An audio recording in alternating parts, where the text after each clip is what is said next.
નમસ્તે મિત્રો, હું જસ્મીન જોશી આજે આપની સામે ફરી ઉપસ્થિત છું ગ્રામરના એક નવા પોઈન્ટ સાથે.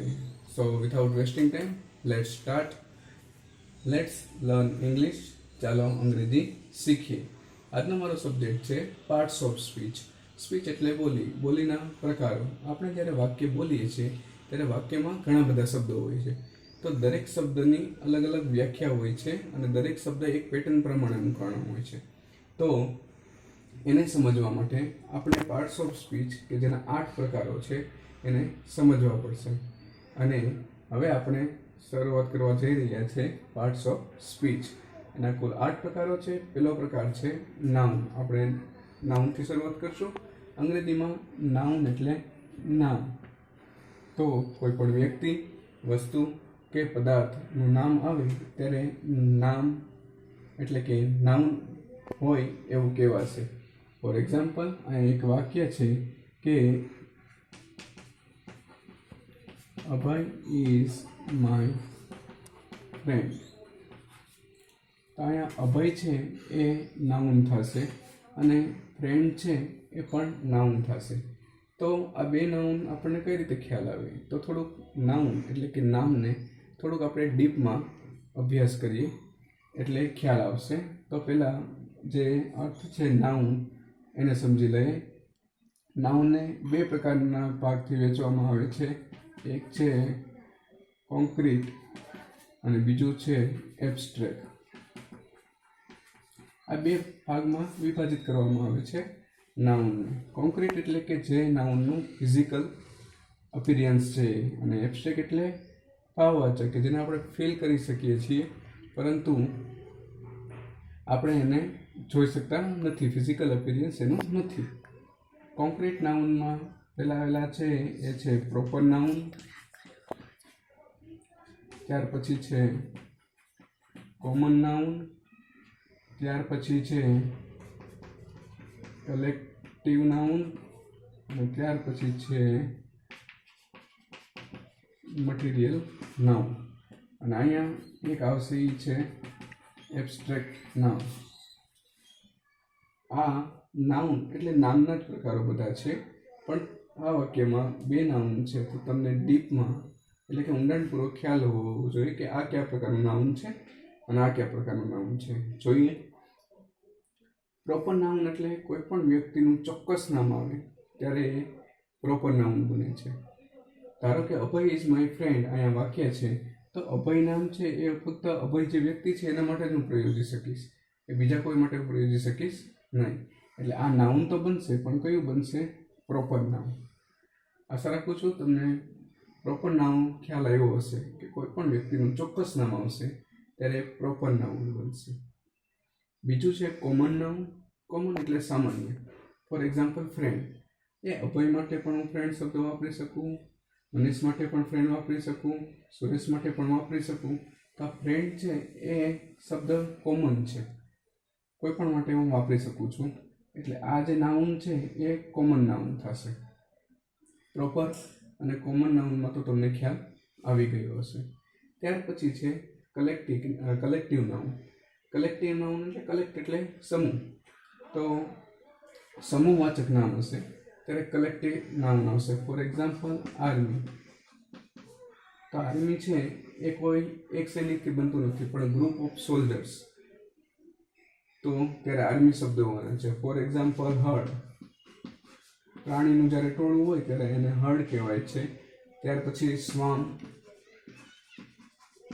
એ જીવજંતુનું ટોળું હોય તેના માટે વપરાતો શબ્દ છે. તો જો આવા શબ્દો વાક્યમાં આવે તો ત્યારે એક કલેક્ટિવ નાઉન બનશે, કારણ કે ગ્રુપ બતાવે છે. માણસોનું જો ટોળું હશે તેને ક્રાઉડ કહીએ છીએ આપણે.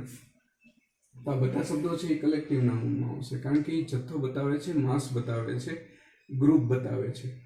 તો આવા શબ્દો જે દર્શાવતા હોય ને કલેક્ટિવ નાઉન કહેવાશે. આગળ વધીએ. ચોથા નાઉન તરફ જઈએ છે. 3 નાઉન તો તમને ખ્યાલ આવ્યા હશે, પ્રોપર, કોમન અને કલેક્ટિવ. ચોથો છે મટીરિયલ. મટીરિયલ એટલે કે દ્રવ્યવાચક. દ્રવ્યવાચક એટલે ફોર એક્ઝામ્પલ લિક્વિડ ફોર્મ હશે એ મટીરિયલ ફોર્મમાં આવશે. Honey is sweet. તો અહીંયા હની શબ્દ છે, હની મીન્સ મધ.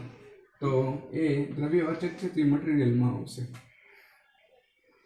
એટલે એ રીતે for example water is life, આ જે વાક્ય લઉં છું તેમાં વોટર શબ્દ છે એ મટીરિયલમાં આવશે કારણ કે દ્રવ્યવાચક છે. આવા ઘણા શબ્દો છે, પેટ્રોલ, ડીઝલ છે, એ બધા શબ્દો તમારે મટીરિયલ નાઉનમાં આવશે. આ બધા છે કોન્ક્રીટ નાઉન છે કારણ કે એનું ફિઝિકલ અપિયરન્સ છે. આશા રાખું છું આ 4 નાઉન તો તમને ખ્યાલ આવી જ ગયો હશે. આપણે આગળ વધીએ છીએ એબ્સ્ટ્રેક્ટ નાઉનમાં આગળ વધીએ છીએ. એબ્સ્ટ્રેક્ટ નાઉન કોને કહીશું? તો એબ્સ્ટ્રેક્ટ નાઉન એટલે ભાવવાચક નામ, એવા શબ્દો કે જે વાક્યમાં આવતા તમે એને ફીલ કરી શકો, અનુભવી શકો, પણ જોઈ શકતા નથી. For example kindness. કાઇન્ડનેસ એટલે દયાળુ. Than after honesty. ઓનેસ્ટી એટલે પ્રામાણિકતા.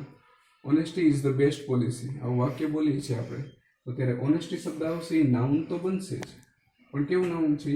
એબ્સ્ટ્રેક્ટ નાઉન છે કારણ કે એનું ફિઝિકલ એપિયરન્સ નથી, પ્રામાણિકતા કોઈ જોઈ નથી, પણ આપણે ફીલ કરી શકીએ છીએ. હેપીનેસ, સેડનેસ, કાઇન્ડનેસ, આ બધા શબ્દો છે એ એબ્સ્ટ્રેક્ટ નાઉનમાં આવશે.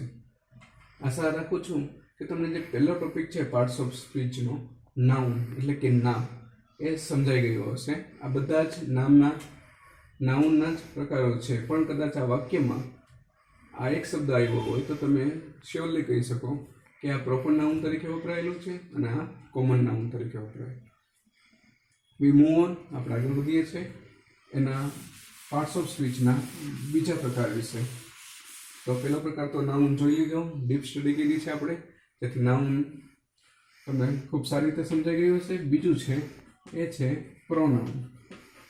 પ્રોનાઉન એટલે સર્વનામ. નામ ઉપરથી જ કદાચ સમજાશે તમને કે પ્રોનાઉન એટલે સર્વનામ. નામની જગ્યાએ જે શબ્દ પ્રયુક્ત થાય એ શબ્દને આપણે પ્રોનાઉન એટલે કે સર્વનામ કહીએ છીએ. સર્વનામ ફોર એક્ઝામ્પલ, હું કોઈ પણ ગાંધીજી વિશે લખું છું તો Gandhiji is our national father. પછી પાછું Gandhiji was Born on 2nd October. આવી રીતે દરેક વાક્યમાં હું ગાંધીજી ગાંધીજી ગાંધીજી એવો શબ્દ નહીં મૂકું. તો ગાંધીજીની જગ્યાએ હું એક શબ્દ મૂકું છું અને એ શબ્દ મૂકું છું he was Born on 2nd October. તો હવે કોઈ નામની જગ્યાએ હું એક શબ્દ પ્રયોજન કરું છું તો આને કહેવાશે સર્વનામ. નામની જગ્યાએ પ્રયુક્ત થતો શબ્દ સર્વનામ કહેવાય છે. આપણે આગળ ઘણા બધા સર્વનામો છે, આઈ, વી, યુ, હી, શી, ધે, આ બધા સર્વનામ તરીકે પણ પ્રયુક્ત થાય છે. સર્વનામ છે એ યાદ રાખવામાં ખૂબ સરળ છે કે નામની જગ્યાએ જે શબ્દ વપરાય તેને સર્વનામ કહેવામાં આવે છે. આપણે ત્રીજા તરફ જઈએ છીએ, પાર્ટ્સ ઓફ સ્પીચના ત્રીજા ભાગ તરફ.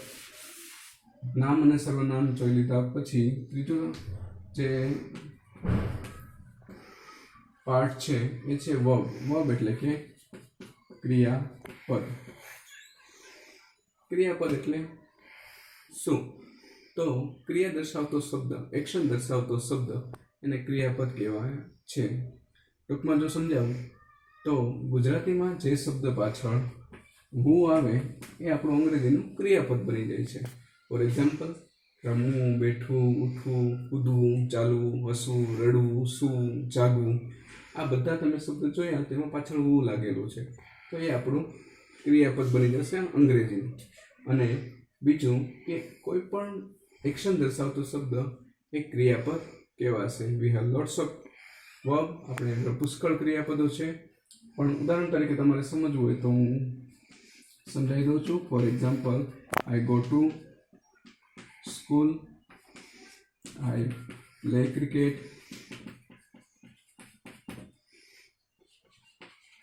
he eats an apple. આ સાદા વાક્યો આપ્યા છે એમાં બધું જે નીચે લીટી કરેલી છે એ શબ્દ એ બધા ક્રિયાપદ છે. ગો એટલે જવું, પ્લે એટલે રમવું, ઈટ એટલે ખાવું. તો જો વાક્યમાં અંગ્રેજી વાક્યમાં ક્રિયાપદ ગોતતા ન આવડે તો આ એક સરળ રીત છે કે આપણે ગુજરાતી શબ્દમાં સમજો કે પ્લે એટલે રમવું, તો હું શબ્દ આવ્યો છે તો ઇટ મીન્સ કે એ વર્બ છે, એ ક્રિયાપદ છે અંગ્રેજી. ક્રિયાપદ શું છે એક તમને સમજાઈ ગયું હશે. છતાં રિપીટ કે એક્શન દર્શાવતો શબ્દ, ક્રિયા દર્શાવતા શબ્દને ક્રિયાપદ કહેવામાં આવે છે. હવે આપણે આગળ જઈએ છીએ. ચોથો જે ટોપિક છે એ છે એડવર્બ. એડવર્બ એટલે ક્રિયા વિશેષણ. તો શબ્દ ઉપરથી સમજ્યા છે. વર્બ તો આપણે સમજી ગયા છે. એડ એટલે ઉમેરવું અને વર્બ એટલે ક્રિયાપદ. જે શબ્દ છે એ ક્રિયાપદના અર્થમાં વધારો કરે તેને એડવર્બ કહેવામાં આવે છે. For example, he speaks slowly, he runs fast. હવે આપણે જોશું કે હી સ્પીક્સ સ્લોલી, તે બોલે છે સ્લોલી, તે ધીમું બોલે છે. તો આ સ્પીક છે એ આપણું વર્બ એટલે કે ક્રિયાપદ છે. હવે બોલે તો છે પણ કેવું બોલે છે? સ્લોલી, ધીમું. એટલે આ ક્રિયાપદના અર્થમાં વધારો કરે છે, બોલવાના અર્થમાં આ શબ્દ વધારો કરે છે, એટલે એડવર્બ બનશે. એ જ રીતે આ વાક્ય હી રન્સ ફાસ્ટ, તે દોડે છે. દોડવું ક્રિયાપદ છે પણ કેવું દોડે છે? હી રન્સ ફાસ્ટ, તે ઝડપથી દોડે છે. તો આ ફાસ્ટ શબ્દ છે એ આપણું બનશે એડવર્બ. મોટાભાગે એવું કહેવાય છે કે શબ્દ પાછળ એલવાય લાગવાથી એડવર્બ બની જાય છે. સ્લોલી, સ્વિફ્ટલી, એ રીતે. પરંતુ એવું જરૂરી નથી કે એલવાય શબ્દ લાગે એટલે એડવર્બ બની જાય. તમારી સામે એક ઉદાહરણ પણ આપેલું છે કે જેમાં એલવાય નથી લાગેલું, છતાં પણ એ એડવર્બ છે. Okay, move on. એડવર્બ એટલે શું તમને સમજાઈ ગયું હશે. વર્બ એટલે ક્રિયાપદ, એડ એટલે ઉમેરું. જે શબ્દ ક્રિયાપદના અર્થમાં વધારો કરે એને એડવર્બ કહેવામાં આવે છે. ત્યાર પછીનો ટોપિક છે એ છે એડજેક્ટિવ. એડજેક્ટિવ એટલે વિશેષણ. એડવર્બ અને એડજેક્ટિવમાં માઇનર તફાવત છે, એટલે થોડુંક ધ્યાનથી જોવા વિનંતી. એડજેક્ટિવ એટલે વિશેષણ. He is a good boy. This is a colorful pen. હવે એડજેક્ટિવ છે વિશેષણ, એ નામના અર્થમાં વધારો કરે છે, જ્યારે આ છે એડવર્બ એ ક્રિયાપદના અર્થમાં વધારો કરે છે. એડજેક્ટિવ એટલે વિશેષણ, નામના અર્થમાં વધારો કરશે. ધારો કે he is a good boy, તો એ બોય છે એ નાઉન છે. આપણે અગાઉ શીખી ગયા છે કે બોય બધા માટે વપરાય એટલે કોમન નાઉન થશે. તો નામ આવ્યું છે બોય, પણ એ બોય કેવો છે? ગુડ બોય છે. ગુડ મીન્સ સારું. તો આ બોયના અર્થમાં આ શબ્દ વધારો કરે છે, ઇટ મીન્સ કે આને આપણે એડજેક્ટિવ કહીશું. બીજું ઉદાહરણ જોઈએ. This is a colourful pen. Pen છે એ નાઉન છે, બોલ પેન. તો એ શબ્દના અર્થમાં વધારો કરે છે ઉપરનો શબ્દ કલરફુલ, રંગબેરંગી. તો આ આપણું એડજેક્ટિવ થશે, કારણ કે નામના અર્થમાં વધારો કરે છે એને એડજેક્ટિવ કહીશું, વિશેષણ. નામના અર્થમાં વધારો કરતો શબ્દ વિશેષણ બનશે. વિશેષણ એટલે શું સમજાઈ ગયું હશે. ખાસ એક વાત રિપીટ કરવા માંગુ છું કે એડવર્બ અને એડજેક્ટિવમાં થોડોક માઇનર તફાવત છે. ક્રિયાપદના અર્થમાં વધારો કરે તો એ ક્રિયા વિશેષણ બનશે, એટલે કે એડવર્બ બનશે. અને નામના અર્થમાં વધારો કરે તો એ શબ્દ એડજેક્ટિવ બનશે. એ મૂવ ઓન, આગળ વધીએ છીએ. નેક્સ્ટ જે છઠ્ઠો પ્રકાર છે એ જોઈ લઈએ છીએ. એ છે કન્જક્શન. કન્જક્શન એટલે સંયોજક. વાક્યોને, બે શબ્દોને કે બે વ્યક્તિને જોડવા માટે વપરાતો કોઈ પણ શબ્દ છે એને સંયોજક કહી શકીએ છીએ. અંગ્રેજીમાં ઘણા બધા કન્જક્શન છે. For example and, but, so, so that, either or, neither nor. Lots of છે. ઉદાહરણ તરીકે આપણે જોઈ લઈએ. For example, Amar and Anil are friends. He is old, but he runs fast. તો અહીંયા અમર એન્ડ અનિલ આર ફ્રેન્ડ્સ.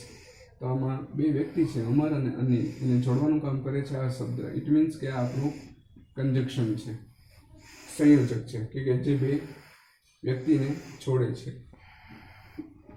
બીજું વાક્ય જોઈએ. He is old but he runs fast. તે વૃદ્ધ છે પરંતુ તે ઝડપથી દોડે છે.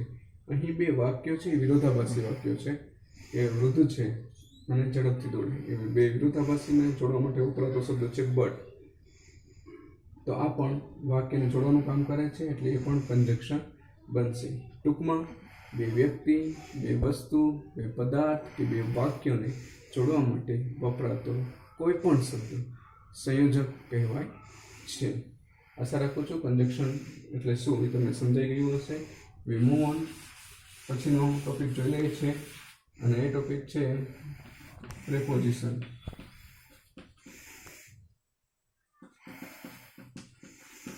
પ્રિપોઝિશન એટલે નામયોગી અવયવ. તમને સમજાઈ ગયું હશે નામ પછી. પોઝિશન એટલે સ્થિતિ, પ્રી એટલે પહેલા. જે શબ્દની સ્થિતિ નામની પહેલા હોય એને પ્રિપોઝિશન કહેવામાં આવે છે. For example, the book is on the table. તો અહીંયા ટેબલ છે એ નાઉન છે. નાઉનની પહેલાં એક શબ્દ આવ્યો ઓન, એટલે આ આપણું છે પ્રિપોઝિશન થશે, કારણ કે એ નામની પહેલાંની સ્થિતિ છે. શબ્દ ઉપરથી સમજાવું. પોઝિશન એટલે સ્થિતિ, પ્રી એટલે પહેલાં. જે શબ્દની સ્થિતિ નામની પહેલાં હોય એને પ્રેપોઝિશન કહેવામાં આવે છે. On, in, under, near, behind, outside, આ બધા શબ્દો છે એ પ્રેપોઝિશનમાં આવશે, કારણ કે એ નામની પહેલાં આવે છે.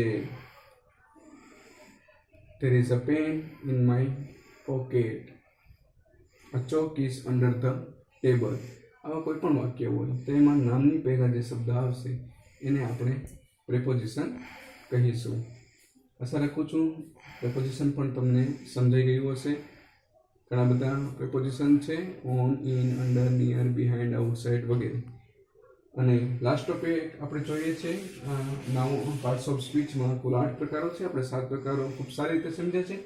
8મો પ્રકાર જોઈ લે છે એ છે ઇન્ટરજેક્શન. ઇન્ટરજેક્શન એટલે એ પ્રકારના શબ્દો કે જે આપણે કોઈ સડન ફિલિંગ, આપણી કોઈ એકાએક લાગણી હોય છે તો એમાંથી આપણે આપમેળે બોલાતા શબ્દો. ફોર એક્ઝામ્પલ, આહા, ઓહ, ઓરે, વાવ.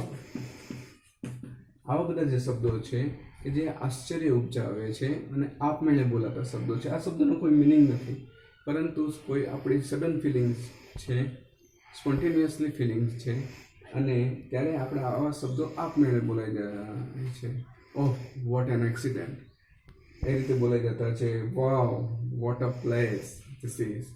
આ રીતે બોલાતા જતા હોય શબ્દો છે. તો આ શબ્દોને આપણે શું કહીશું?